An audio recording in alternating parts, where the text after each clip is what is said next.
Cette semaine à l'émission, Sylvie Desrochers, coordonnatrice au développement professionnel, nous parle du service de formation offert par Culture Gaspésie.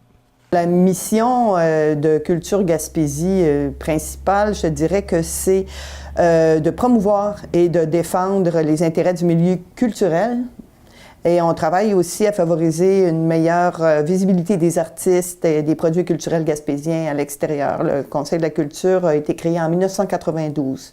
Il y a des conseils de la culture partout au Québec, dans toutes les régions. Sylvie, peux-tu me parler des services de formation de Culture Gaspésie? Les buts premiers du service de développement professionnel, c'est de permettre aux artistes et aux travailleurs culturels d'améliorer leurs compétences, de consolider l'emploi culturel partout en Gaspésie et ailleurs, parce qu'on sait qu'ils peuvent heureusement travailler aussi ailleurs, et puis d'augmenter l'autonomie financière des participants aux formations. À qui s'adressent les formations? Alors, les formations s'adressent aux artistes professionnels, aux artistes en voie de professionnalisation et aux travailleurs culturels. Je t'explique un peu la différence entre les trois parce que c'est pas évident. Et déjà, je peux te dire que ça ne s'adresse pas aux gens qui font comment je te dirais ça, du loisir culturel. Par exemple, si tu fais de la peinture pour t'amuser ou que tu écris des poèmes pour t'amuser et que tu n'as aucune intention de gagner ta vie avec ça, même si tu es très bon, tu ne fais pas partie des artistes en voie de professionnalisation ou professionnels. Alors, un artiste professionnel est un individu du domaine de la scène, du disque et du cinéma, créateur ou interprète, qui pratique un art pour son propre compte et qui offre ses services moyennant une rémunération. C'est un individu du domaine des arts visuels, des métiers d'art, de la littérature, qui satisfait aux conditions suivantes. Donc, la première condition pour être un artiste professionnel, c'est de se déclarer artiste professionnel. Si toi-même, tu veux pas dire « Ah, je suis un artiste professionnel », bien, ça commence mal. Ensuite, il crée ses œuvres pour son compte. Ces œuvres sont soit exposées, produites, publiées, représentées en public ou mises en marché par un diffuseur. On pense à un groupe, par exemple, qui va faire des spectacles. Il a reçu de ses pairs des témoignages de reconnaissance comme professionnel par une mention d'honneur, une récompense, un prix, une bourse, une nomination sur un jury, etc. Un artiste en voie de professionnalisation, c'est pas compliqué. C'est un individu qui cherche à devenir professionnel. Donc, qui fait des actions dans le but de devenir professionnel, qui va faire ce qu'il faut, bref, pour devenir un professionnel. Il n'y a pas d'âge. C'est pas de 18 à 35 ans, tu es un artiste en voie de professionnalisation. Non, tu peux être un artiste en voie de professionnalisation à 50 ans si c'est là que tu décides que tu veux faire une carrière professionnelle. Donc, il n'y a pas de limite au niveau de l'âge, c'est plus au niveau des actions qui sont faites par la personne.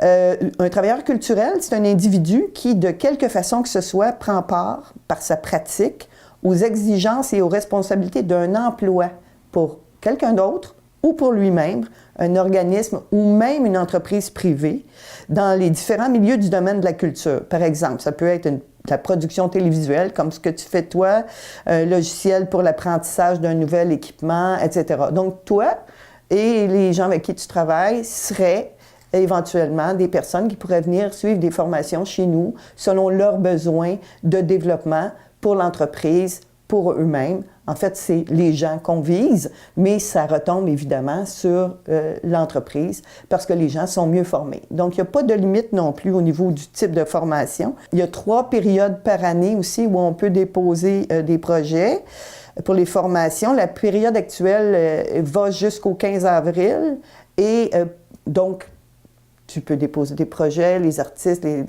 toutes les personnes que j'ai nommées peuvent déposer des projets ici au conseil, à mon service. Et puis les formations vont avoir lieu cet automne. Là. Le dépôt actuel, c'est pour les formations qui vont avoir lieu cet automne. Mais évidemment, j'invite les personnes intéressées à aller sur notre site à culturegaspésie.org sous l'onglet Formation. Et ils vont avoir toute l'information là, déjà l'information que je donne et encore beaucoup plus. Quand je te disais que les formations peuvent avoir lieu partout, c'est vraiment ça. Ça peut avoir lieu en Gaspésie, ça peut avoir lieu n'importe où au Québec, Ça peut même avoir lieu à l'étranger, les formations que les personnes peuvent suivre. Évidemment, c'est pas donné automatiquement, tu vas aller en France, il y a une formation. Non, il y a plein de détails auxquels il faut répondre, etc., pour pouvoir se permettre de faire ces formations-là. Ensuite, il y a 2 types de formations. Il y a les formations de groupe et les perfectionnements. Je vais t'expliquer un petit peu ce que c'est ça aussi. Oui. Donc, les formations de groupe, ça s'adresse évidemment, c'est des formations plus générales qui vont, ça peut être des formations pointues, mais qui vont s'adresser à un plus grand nombre de personnes. Évidemment, c'est des formations de groupe. Je vais donner des exemples, ça va être plus simple. Par exemple, comme en 2017-2018, on a eu, entre autres, l'auteur se promouvoir avec les canaux numériques, les canaux traditionnels, comment monter un dossier d'artiste. Tu vois, ça, c'est quelque chose que, bon, à peu près tout le monde a besoin dans le milieu, comment monter un vrai dossier.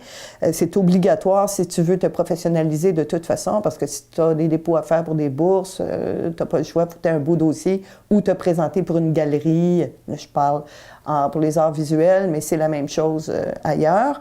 Donc, on a eu stratégie de gouvernance aussi qui s'est adressée aux organismes. Donc, comment avoir une bonne stratégie quand tu as un organisme pour que ce soit bien géré. La rédaction efficace d'une demande de bourse, ça aussi, ça s'adresse à plusieurs personnes. La médiation culturelle, tirer profit du web, des réseaux sociaux.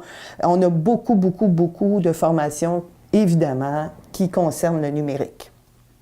C'est obligatoire maintenant. On sait que les travailleurs culturels et les artistes sont des travailleurs autonomes. Ils sont généralement à leur propre compte. Les travailleurs culturels, moins, mais quand même, ils se doivent aujourd'hui d'être des entrepreneurs en plus d'être des créateurs. Et c'est là qu'il y a souvent la grande difficulté. Les gens sont très, très bons dans leur discipline, mais ils ont de la difficulté à se gérer. Donc, on essaie de les aider beaucoup là-dedans en leur offrant des formations qui vont leur permettre de s'organiser. Donc, on parle de création sur téléphone et tablette, l'écriture numérique, tirer profit du web, des réseaux sociaux, comment se vendre. Au niveau des perfectionnements, l'année dernière, on a eu imprimante en 3D, de la direction de tournée, de la scénarisation, de l'accompagnement du milieu artistique, de la poésie moderne, du haïku, de la masterisation studio. Ça peut aller vraiment, les formations peuvent aller vers tout azimut. Il n'y a pas de limite, je dirais, à la formation qu'une personne peut demander. Ça va vraiment, si elle démontre que ses objectifs vont lui permettre d'aller plus loin dans sa carrière ou d'aider son organisme à avancer, pour nous, c'est admissible. On a des partenaires importants là-dedans qui sont le ministère de la Culture et des Communications et Emploi Québec, vraiment qui nous appuient beaucoup là-dedans, qui nous aident financièrement. Donc, moi, j'invite les gens à s'informer, à aller sur notre site à culturegaspésie.org pour voir tous les services qu'on peut offrir. Et je dirais surtout aux artistes en voie de professionnalisation, les jeunes qui souvent ne savent pas trop où aller, où se diriger, par où partir, etc.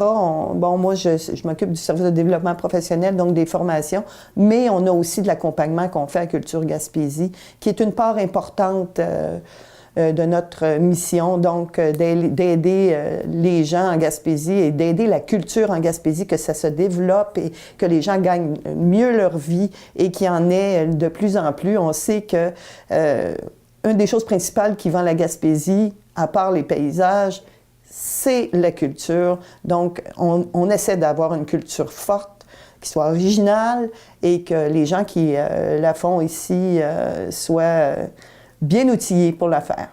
Et puis tu me dis, faut-tu être membre de Culture Gaspésie pour participer à ces formations? Non, il n'y a aucune obligation d'être membre. Ça s'adresse à tout le monde, en autant, comme je le disais plus tôt, qu'ils soient admissibles et que leur formation le soit aussi, que leurs objectifs de formation entrent aussi dans notre cadre, qui est très, très, très large. Donc, on est très, très ouvert. Et puis, de toute façon, n'hésitez pas à nous appeler. C'est rien, faire un téléphone ou un courriel, et puis on va essayer de vous aider le mieux qu'on peut. Eh bien, merci beaucoup. Merci, Éric.